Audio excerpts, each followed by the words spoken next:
যারা শরিয়া নিয়ে কথা বলে, যারা ইসলামী তামুদ্দু নিয়ে কথা বলে, তাদেরকে মাইনাস করে দিয়ে অন্য একটি সেকুলার দল, গুপ্ত দল, তারা ইসলাম নাম ধারণ করে সামনে আসছে, ঠিক কিনা? আমরা বিশ্বাস করি যেই দিন এই বাংলাদেশের মানুষ এই মিডিয়া ঠিক করতে পারবে, মিডিয়ার গুরুত্ব আমরা যতদিন বুঝবো, তখন দেখব এই বাংলাদেশের মানুষ যখন দেখবে পীর সাহেব চরমোনাই প্রতিষ্ঠা লগ্ন থেকে এই পর্যন্ত নিরঙ্কুশভাবে, লোভহীনভাবে ইসলাম, দেশ, মানবতার কল্যাণে কাজ করে যাচ্ছে, তখন মানুষ ঝাঁকে ঝাঁকে, দলে দলে ইসলামী আন্দোলন ঢুকবে, ঠিক কিনা? বর্তমান বিশ্বের মধ্যে সবচেয়ে বেশি প্রয়োজন হচ্ছে মিডিয়া, ঠিক না? গত নির্বাচনে আমাদেরকে মাইনাস করে দিয়ে অন্য একটি সংগঠন প্ল্যাটফর্ম দখল করেছে, এটা কিন্তু মিডিয়ার মাধ্যমে, ঠিক কিনা? সংগ্রামী উপস্থিতি, আপনারা জানেন সারা বিশ্বের মধ্যে হলুদ মিডিয়ার মাধ্যমে যেভাবে মুসলমানদেরকে দমিয়ে রাখছে, ঠিক তদ্রূপভাবে এই বাংলাদেশে ইসলাম এবং মুসলমানদেরকে মিডিয়ার মাধ্যমে দমিয়ে রাখছে, ঠিক কিনা? আর এর মাধ্যমে সবচেয়ে বেশি ক্ষতিগ্রস্ত করছে ইসলামী আন্দোলন বাংলাদেশকে, ঠিক কিনা?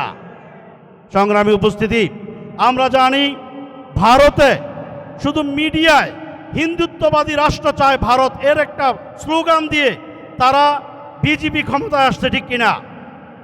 বাংলাদেশে 92% মুসলমানের দেশে আমরা কি দেখতে পাচ্ছি? যারা শরিয়া নিয়ে কথা বলে, যারা ইসলামী তামুদ্দু নিয়ে কথা বলে, তাদেরকে মাইনাস করে দিয়ে অন্য একটি সেকুলার দল, গুপ্ত দল, তারা ইসলাম নাম ধারণ করে সামনে আসছে, ঠিক কিনা?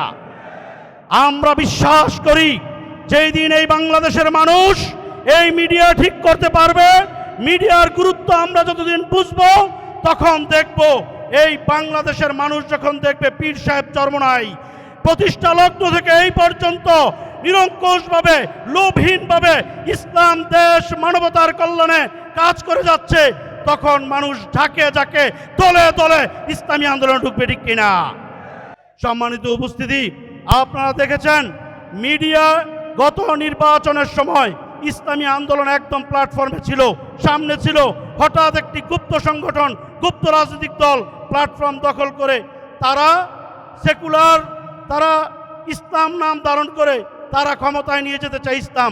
এটা কি আদৌ সম্ভব?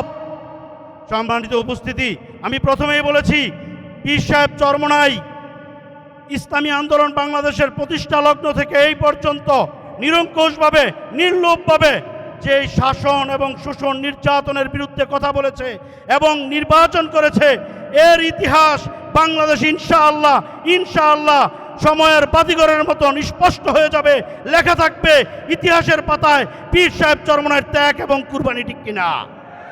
সংগ্রামী উপস্থিতি, আমি বিশ্বাস করি পীর সাহেব চরমোনাই যে মতের উপরে, যেই পথের উপরে, যেই রাস্তায় দণ্ডমান আছে, যদি এই রাস্তা ইনশাআল্লাহ মদিনাওয়ালার রাস্তা, এই রাস্তা মক্কার রাস্তা, এই রাস্তা ইসলাম, দেশ, মানবতার পক্ষের শক্তির রাস্তা, ঠিক কিনা?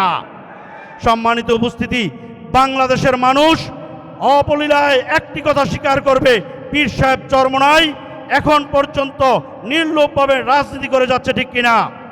আপনারা দেখেন একেবারে যখন এই দল প্রতিষ্ঠা হয়েছে সেই সময় থেকে এই পর্যন্ত পীর সাহেব চরমোনাই যদি ইচ্ছা করতেন তাহলে 2-10টা আসন প্রত্যেক নির্বাচনে দিত, ঠিক কিনা?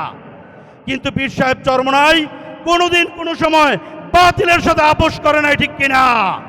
আমরা দেখেছি পীর সাহেব চরমোনাই এমন একটা মুহূর্তে কঠিন সিদ্ধান্ত নিয়েছেন যে আমরা রাজনীতি করি আল্লাহর জমিনে আল্লাহর দ্বীন বাস্তবায়ন করার জন্য, আমরা রাজনীতি করি মানুষের ভাগ্য পরিবর্তনের জন্য, আমরা রাজনীতি করি আল্লাহর জমিনে আল্লাহর দ্বীন বাস্তবায়ন করার জন্য। সেইখানে যদি শরিয়া না থাকে, আমি ইসলামী আন্দোলন বাংলাদেশের পক্ষ থেকে আমি এই রাজনীতির সাথে একত্ব ঘোষণা করতে পারি না, ঠিক কিনা?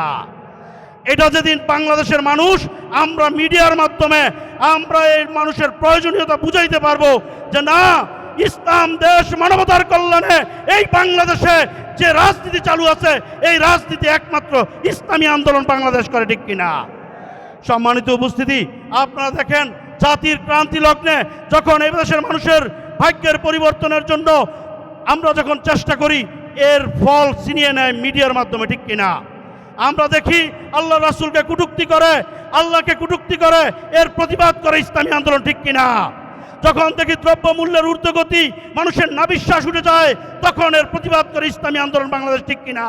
যখন দেখি আলেম ওলামাদেরকে জেল জুলুমে নির্যাতন নিপীড়নের শিকার করছে, তখন থেকে এর প্রতিবাদ করে ইসলামী আন্দোলন বাংলাদেশ, ঠিক কিনা?